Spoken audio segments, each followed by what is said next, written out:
دو لشکر آپس میں لڑ رہے ہیں ایک میدان، ایک جنگلی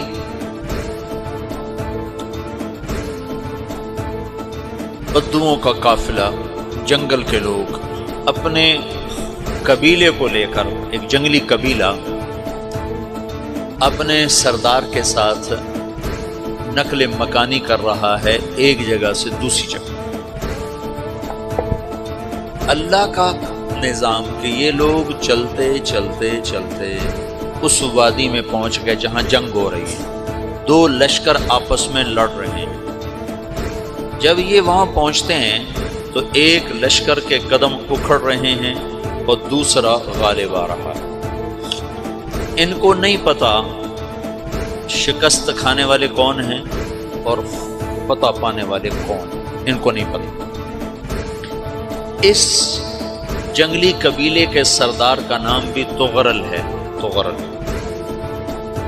تو یہ سردار کہتا ہے جو شکست کھا رہے ہیں ان کی مدد کرو، کچھ پتہ نہیں کون ہے، کہتا جو شکست کھا رہے ہیں ان کی مدد کرو۔ تو 400 وحشی جنگلیوں نے فاتح لشکر کے پیچھے حملہ کر دیا۔ تو ایک کافی ہوتا تو 400 دوڑ دوڑ جب تلواریں پڑیں تو چند لمحوں میں نقشہ بدل گیا، بھاگنے والے جم گئے اور جمنے والے بھاگ پڑے۔ جب جنگ ختم ہوئی تو شکست خوردہ لشکر کے بادشاہ نے ان کو بلایا، اسے پوچھتا ہے مجھے جانتے ہو میں کون ہوں؟ کہا نہیں۔ کہا تو تم نے میری مدد کیوں کی؟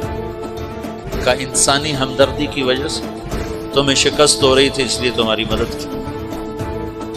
اور اس نے اپنا تعارف کرایا، میں ہوں سلیمان سلجوقی، ترکی کا بادشاہ۔ مسلمانوں کا لشکر تھا اور تاتاریوں سے شکست کھا رہا تھا، تاتاری فتح پا رہے تھے، مسلمان شکست کھا رہے تھے۔ تو وہ اللہ کی غیبی مدد بن کر آئے۔ تو وہ اس سے کہتا ہے میرے ساتھ رہنا پسند کرو، تم نے میرے اوپر احسان کیا ہے، میں اس کا بدلہ دینا چاہتا ہوں، میرے ساتھ رہنا پسند کرو؟ کہنے کا کر لوں گا۔ تو اس کو لے کر ترکی آیا اور استنبول اس وقت روم کی حکومت میں تھا، اس سے فتح کیا اس تغرل کے آگے چوتھے پانچویں پڑپوتے محمد فاتح نے۔ تو یہ استنبول ہے، یہ ترکی ہے، بیچ میں ایک چھوٹا سمندر ہے، یہاں ایک جاگیر ہے۔ تو سلطان سلیمان کہتا ہے یہ جاگیر تجھے وقف ہے، ادھر سے رومی مجھے تنگ کرتے ہیں حملے کر کر کے، تو میرا دفاع کرتے رہنا، یہ جاگیر تیری۔ اس جاگیر پہ اس نے اپنے قافلے کو آباد کر دیا، اپنے قبیلے کو، اور ایک چھوٹی سی حکومت بنا لی، جو ایک صوبہ سمجھو سلیمان سلجوقی کا، وہ ایک چھوٹا سا صوبہ ہے۔ وہاں جب یہ رہ پڑا تو پھر یہ ایک شیخ کے بیعت ہوتا ہے، وہاں شیخ کے طریقے میں ان کے یہ بیعت ہونے جاتا ہے۔ وہ اس کو رات اپنے پاس ٹھہراتا ہے، تو ایک کمرے میں ان کو ان کا خادم ٹھہراتا ہے۔ یہ جب کمرے میں جاتا ہے تو سامنے دیوار میں طاقچے پر قرآن پڑا ہوا ہے۔ تو یہ تغرل بیگ کہتا ہے یہ کیا ہے، یہ کیا ہے؟ تو وہ خادم کہتا ہے یہ کتاب اللہ ہے، قرآن ہے۔ وہ اس کو وہاں چھوڑ کے باہر چلا جاتا ہے۔ وہ دیہاتی آدمی، جنگل کا رہنے والا، پہلی دفعہ زندگی میں قرآن دیکھا، وہ کہتا ہے یہ قرآن ہے، اللہ کی کتاب ہے، میں اللہ کی کتاب کے سامنے سو جاؤں، کتنی بے ادبی ہے۔ تو اس نے ایسے قرآن اٹھایا اور سر پہ رکھ لیا اور کھڑا ہو، ساری رات قرآن سر پہ رکھ کے کھڑا رہا۔ رات کے پچھلے پہر اس کو خواب آیا، کھڑے کھڑے اس نے دیکھا کہ اس کی پشت سے ایک چاند نکلا اور شیخ کی بیٹی کے سینے میں جا کے اتر گیا۔ پھر اس لڑکی کے سینے سے ایک درخت نکلا جو پھیلتے پھیلتے پھیلتے 3 بر اعظم پہ چھا گیا، افریقہ پر، یورپ پر، ایشیا پر۔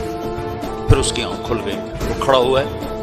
تو اس نے صبح یہ خواب اپنے شیخ کو سنایا، تو انہوں نے اپنی بیٹی اس کے نکاح میں دی تھی۔ اس بیٹی سے ایک بچہ پیدا ہوا، تغرل بیگ نے اس کا نام رکھا عثمان، عثمانی ترک نام سنو، جو میں نے کل بتایا تھا کہ 1924 میں وہ خلافت ختم ہوئی۔ تو ایک بیٹا پیدا ہوا عثمان، عثمان نے پھر ایک نئی اسلامی حکومت کی بنیاد رکھی جو 1924 تک چلتی رہی، کوئی 800 سال یہ حکومت چلی۔